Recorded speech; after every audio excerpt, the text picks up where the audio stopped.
2011 में चलती ट्रेन से मुझे बदमाशों ने एक गोल्ड चेन पहनी थी, चलती ट्रेन से मुझे उठा के बाहर फेंक दिया था। लखनऊ से दिल्ली आ रही थी मैं।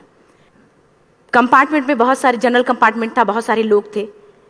किसी ने मना नहीं किया। एक प्लेयर का जो स्पिरिट होता है वो अपने आप, जब कोई छीनने की कोशिश करता कुछ भी, वो देता नहीं है।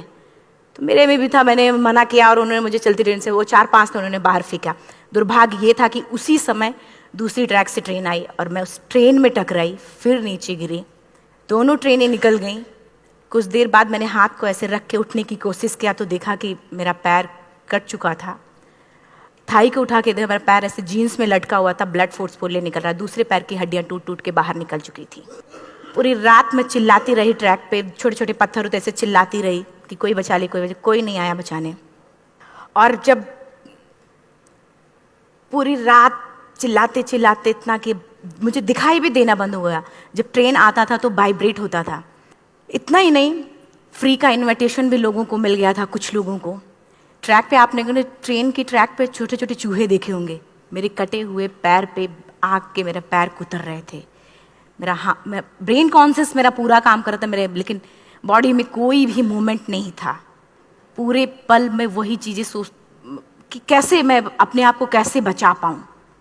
लेकिन करीब पूरी रात ऐसे बीता। सुबह गांव वालों ने मुझे बरेली डिस्ट्रिक्ट हॉस्पिटल यूपी में है, वहाँ पे हुआ था ये। सुबह गांव वालों ने मुझे उठाया, डिस्ट्रिक्ट हॉस्पिटल ले जाके रखा। तो फार्मासिस्ट, डॉक्टर, सीएम जितने लोग थे आपस में बातें कर रहे, अरे हमारे पास तो एनेस्थीसिया नहीं है, ब्लड नहीं है, इसका इलाज शुरू करें तो हम कैसे करें। मुझे भी नहीं दिखाई तो नहीं, लेकिन मेरा सुनाई दे रहा था सब कुछ वहाँ पे। कहाँ से हिम्मत आई मुझ में, मुझे भी नहीं पता। मैंने बोला वहाँ पे कि सर जब मेरा पूरा पैर कटा, तब मैंने इतनी देर रेलवे ट्रैक पे थी, मैं उस चीज़ को बर्दाश्त किया। तो अभी तो आप मेरे अच्छे के लिए मेरे पैर काटेंगे। शायद आपको यकीन नहीं होगा, या फिर कभी आप लोगों ने ये चीज़ नहीं देखी, कोई डॉक्टर या फार्मासिस्ट अपना ब्लड दे के किसी पेशेंट को बचाया। मेरी इस बात को सुनने के बाद वहाँ के डॉक्टर और फार्मासिस्ट दोनों ने एक एक यूनिट ब्लड दिया और मेरे पैर को बिना एनेस्थीसिया अलग कर दिया गया। आज भी मैं उस दर्द को महसूस करती हूँ। जब भी मैं जब बोलती हूँ तब मैं वो चीज़ें महसूस करती हूँ। उसके बाद जब बात मीडिया में आई, लोगों को पता चला कि रिमा नेशनल प्लेयर है, KGMC king George medical college Lucknow में एडमिट करा। लखनऊ से फिर sport minister, AIIMS trauma centre Delhi. तब तक सब ठीक ठाक चल रहा था। प्लेयर होने की वजह से अच्छा ट्रीटमेंट मिलना शुरू हुआ। करीब 4 महीने मैं एम्स में रही। एम्स में रहने के बाद जब मैं थोड़ा ठीक हुई, करीब 25 दिन बाद जब ठीक हुई, न्यूज़पेपर में गोल गोल लिख के आ रहे कि अरुणिमा के पास टिकट नहीं था, अरुणिमा ट्रेन से कूद गई। उसका खंडन किया घर वालों ने। फिर बोला कि अरुणिमा सुसाइड करने गई थी।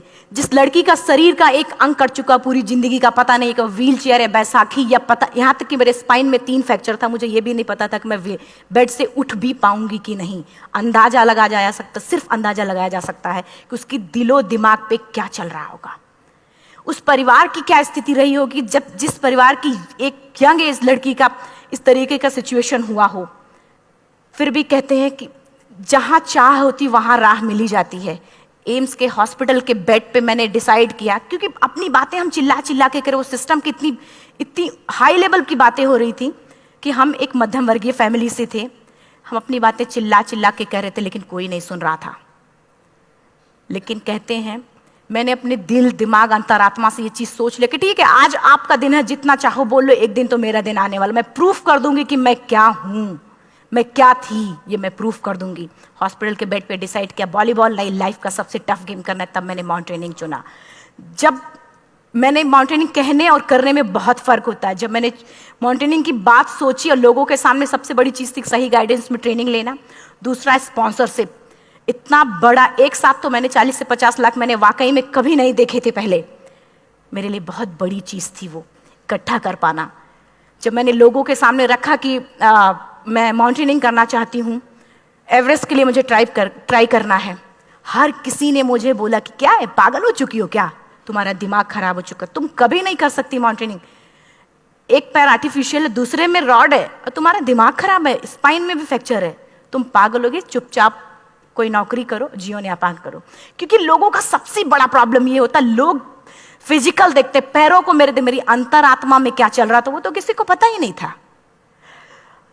मुझे लगता है कि आज यहाँ पे मैं भी सुबह से देख रही हूँ, इतने अच्छी अच्छी चीजें मैंने सीखी यहाँ पे। बहुत बड़े बड़े स्पीकर को शायद आप लोगों ने भी सुना। आज मैं भी आपको यहाँ पे कि चाहे जितना मोटिवेट करूं, चाहे जितना चीजें मैं बताऊं, लेकिन मुझे लगता है सबसे बड़ा मोटिवेटर कौन होता? आप खुद। जिस दिन किसी भी लक्ष्य के प्रति आपकी अंतरात्मा जाग गई, आपको कोई नहीं रोक सकता उस लक्ष्य को पाने में। ये मैं किताब से बातें नहीं बोल रही हूं, ये मैं एक एक पल मैं कोई भी किताब की बातें नहीं, एक एक पल आज जो मेरा 26 साल का एक्सपीरियंस है वो मैं बता रही हूँ सिर्फ आपको। उसके बाद किसी तरीके से मैनेज किया मैंने। भाई साहब, मेरा परिवार मेरा बैकबोन था। परिवार ने मुझे, भाई साहब ने मुझे कहा कि मैडम बछेंद्री पाल जिन्होंने 1984 में एवरेस्ट समिट किया, उनसे मिलते हैं, वो जरूर कुछ ना कुछ करेंगे। हॉस्पिटल से निकलने के बाद मेरे राइट लेग में स्टिचेस लगी थी। मैंने डायरेक्टली घर जाने की बजाय, जब लोग ये सोचते हैं कि मुझे अपना जीवन यापन कैसे करना है, जब लोग ये सोचते हैं कि मुझे अपनी ज़िंदगी के मेरे दिमाग में सिर्फ 2 चीज़ें चल रही थी, मुझे इनका जवाब कैसे देना है और एवरेस्ट समिट कैसे करना है।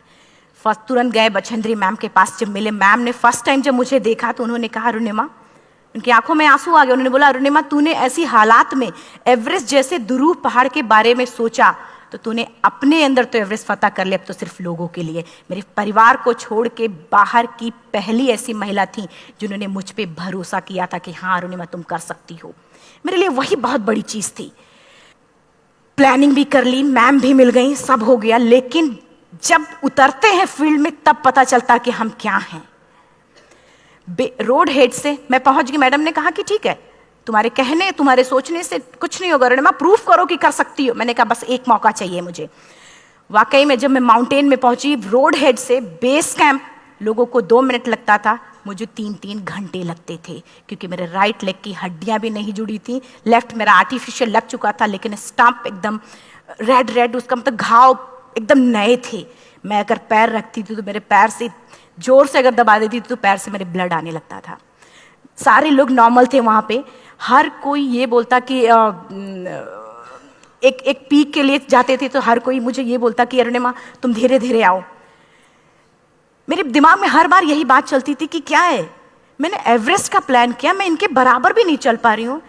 खुद से संकल्प लिया कि कोई बात नहीं, एक दिन ऐसा आएगा कि मैं इनसे पहले जाऊंगी। और आपको शायद यकीन ना हो, आने वाले 8 महीने बाद पूरा का पूरा वेट उठा के बेस कैंप से साथ निकलते और टॉप पे पहले पहुंचते। ऐसे करके देखते थे कि अरे ये लोग तो पीछे। खुशी होती थी। उससे भी ज़्यादा मुझे खुशी तब होना शुरू हुआ जब वो सारे लोग आके मुझसे ये पूछते, मैडम खाते क्या हो, बता दो। पैर नहीं है फिर भी कैसे चलते हो। उसके बाद पूरा मुझे स्पॉन्सरशिप मिला। मैं जब एवरेस्ट के लिए गई, मेरे लिए सबसे बड़ा, एवरेस्ट की जर्नी में मेरे सबसे बड़ा चैलेंज यही था कि दूसरे को समझा पाना। मैं नहीं समझा पाती कि भाई मैं कर सकती हूँ। जब मैं एवरेस्ट के लिए, शेरपा होता, शेरपा को जब ये बात पता चला कि मेरा प्रोस्थेटिक लेग है, आर्टिफिशियल लेग है दूसरे में रॉड, बोला नहीं ले जा सकता, इसकी वजह से तो मेरी भी जान जाएगी। मैडम ने, हमने सबने कन्विंस किया किसी तरीके से। मन वाकई में जो टीवी में हम और उसमें फोटोज में देखते हैं, ब्लू और ग्रीन आइस, हिला देने वाला होता। जितना सुंदर दिखता उतना ही हिला देने वाला होता। जब मैं हमारे ग्रुप में 6 लोग थे, रॉकी एरिया तक मैं सबसे पहले थी, लेकिन जैसे ही मैं ग्रीन और ब्लू आइस में गई, मेरा आर्टिफिशियल लेग स्लिप कर जाता था। फ्रंट पॉइंटिंग से, जब मैं फ्रंट क्रैम्पोन से फ्रंट पॉइंटिंग मारती थी, लेफ्ट से पेन होता था तब भी करते, लेकिन आर्टिफिशियल जैसे फ्रंट पॉइंटिंग मूव हो जाता, मेरा पैर ही मूव हो जाता था।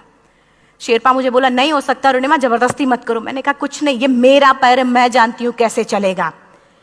फाइनली 1, 2 बार, 3 बार करने, 4 बार, 5 बार होल हो जाता था। आइस थोड़ा टूट के निकलता था तो मैं वहाँ पैर रख के जाती थी। कैंप 3 तक ठीक था, प्रॉपर एक्लेमेटाइज किया अपने आप। कैंप 3 तक जनरली गए।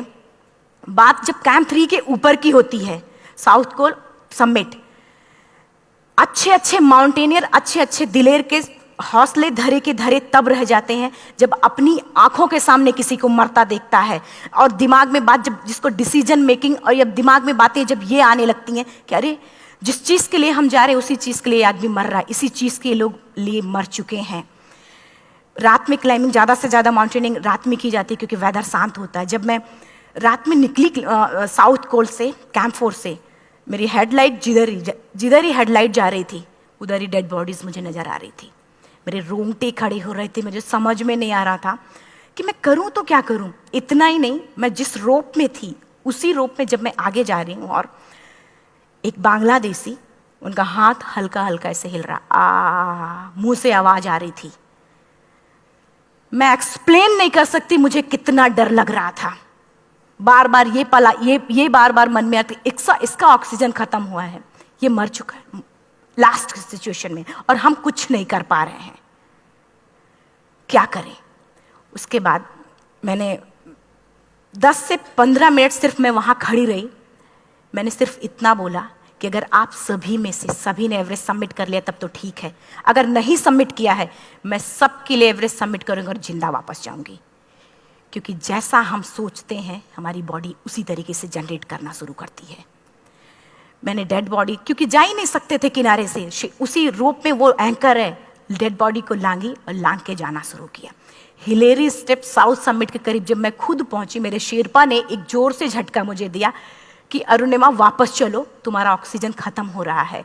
हिलेरी स्टेप के बाद एवरेस्ट समिट है, थोड़ा चलने के बाद एवरेस्ट समिट है। अगर कोई आपसे ये बोले, आप अपने टारगेट के इतने करीब हो, अगर कोई आपसे ये बोले कि अरुणिमा वापस चलो, कैसा लगता है? मैंने भी यही बोला, सर क्या बोल रहे हो आप, मैं नहीं जाऊंगी वापस। बोला अरुणिमा जिंदगी रही, दोबारा ट्राई करना और एवरेस्ट समिट हो जाएगा दोबारा तुम्हारा। मैंने कहा नहीं, ये आप जिंदगी में गोल्ड चांस बार बार नहीं आते, लाइफ में कभी कभी आता है, ये आपके ऊपर आता, आप उसको पकड़ के रखते हो या फिर छोड़ देते हो। मैं अपना गोल्ड चांस कभी नहीं, क्योंकि मैं जानती थी मुझे स्पॉन्सरशिप बहुत मुश्किल से मिला, एक बार अगर मैं छोड़ देती दोबारा मुझे कभी नहीं मिलता। मैं बहुत अच्छी तरीके से जानती थी। मेरा फाइनली मुझे बछेंद्री मैम ने भी एक बार बात समझाई थी, मेरी माँ ने मुझे एक बात बताया था कि लाइफ में कभी कभी सिचुएशन ऐसी आती है जब सिर्फ आप अकेले होते हो, डिसीजन सिर्फ आपको लेना होता है। जहां पे भी होना, खड़े होकर हल्का सा पीछे मुड़कर देखना और ये सोचना कि आप एक एक कदम चल के यहां तक पहुंचे हो, सिर्फ अपना एक कदम आगे बढ़ाना, तुम देखना कुछ देर बाद तुम टॉप पे होगी। मेरे दिमाग में उनकी बातें वीडियो की तरह चल रही थी और सिर्फ एवरेस्ट का टॉप चल रहा था। मैंने शेरपा को पहले कन्विंस करने की कोशिश की कि भाई चल, कुछ नहीं होगा भाई चल। फाइनली जब वो नहीं माना, मैंने एक कदम आगे बढ़ाया, डिसीजन लिया कि नहीं, जाना ही जाना है। आगे बढ़े, करीब 1 से 1.5 घंटे बाद मैं टॉप पे थी। और इतना ही नहीं, आज भी मैं जितनी बार बोलती हूं उतनी बार मैं महसूस करती हूं, मेरे रोंगटे खड़े हो जाते हैं, मेरा दोनों हाथ ऊपर करके जोर जोर चिल्लाने का मन कर रहा, कितनी जोर से चिल्लाऊं, इतनी जोर से चिल्लाऊं कि सबको बता दूं कि आज मैं टॉप ऑफ द वर्ल्ड पे हूं। उन लोगों को बता दूं जो लोग ये सोचते हैं, लड़की, दूसरे विकलांग, तीसरे मिडिल क्लास में, जो लोग एक बार हार के फिर दोबारा लड़ना नहीं चाहते, जो लोग हारने के बाद सोचते हैं कि हम दोबारा कुछ कर नहीं सकते, उन लोगों को मैं चिल्ला चिल्ला के टॉप से बताना चाहती थी कि नहीं, आप सब कुछ कर सकते हो, सिर्फ एक सोच की विकलांगता, हैंडीकैप आदमी यहां से होता है, यहां से नहीं। अगर यहां से जो आदमी विकलांग है तो नॉर्मल आदमी भी विकलांग है, जो अगर यहां से विकलांग है। चिल्ला चिल्ला के मैं बताना चाहती थी। मैंने शेरपा से कहा कि आप एक फोटो खींच लो, क्योंकि सारे लोग फोटो, अपना नेशनल फ्लैग का जो वैल्यू होती है ना, वो जो हम कहीं बाहर होते हैं तो पता चलता है। मुझे भी बहुत खुशी हो रही थी, फ्लैग को हग किया और बोला फोटो खींचो। बोला पागल हो गई है, तेरा ऑक्सीजन कभी भी खत्म हो जाएगा, नीचे चल।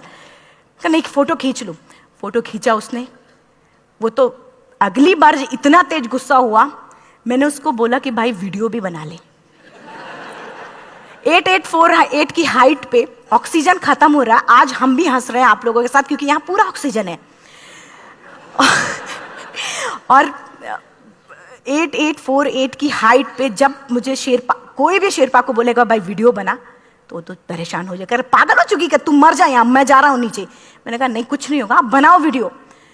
किसी तरीके से मन में 4-5 पेयर बैटरी रख के लेके गई कि डिस्पोजल कैमरा, एक अलग कैमरा की, मतलब एक नहीं काम करेगा तो दूसरा करेगा, प्रॉपर प्लानिंग से।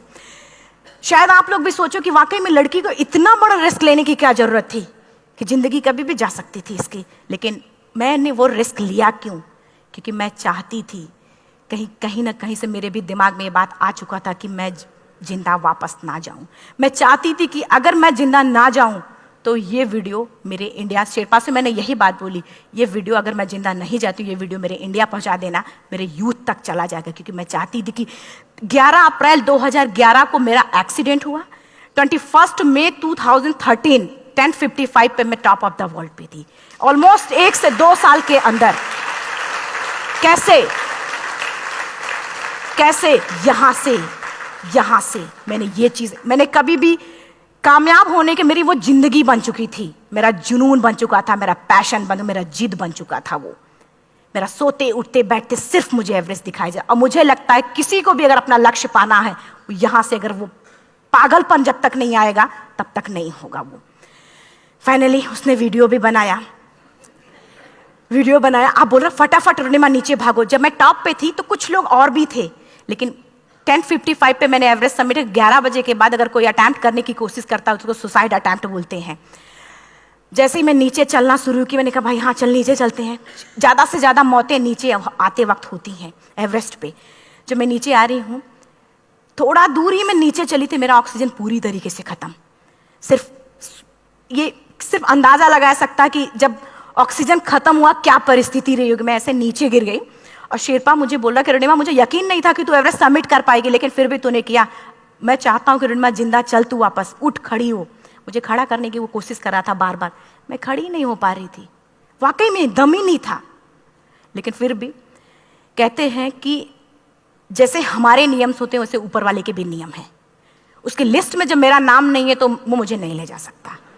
अगर दूसरी चीज, मेरा कॉन्सेप्ट एकदम क्लियर हो चुका था। जब रेलवे ट्रैक पे मैं थी, रेलवे ट्रैक पे 7 घंटे में पड़ी थी, 49 ट्रेन अप डाउन हुई थी, तो मेरा कॉन्सेप्ट एकदम क्लियर हो चुका था। इसका मतलब है कि ऊपर वाले ने अगर मुझे कुछ बचाया है तो कुछ ना कुछ इतिहास रचने के लिए बचाया है। मैंने पॉजिटिव तरीके से सोचा।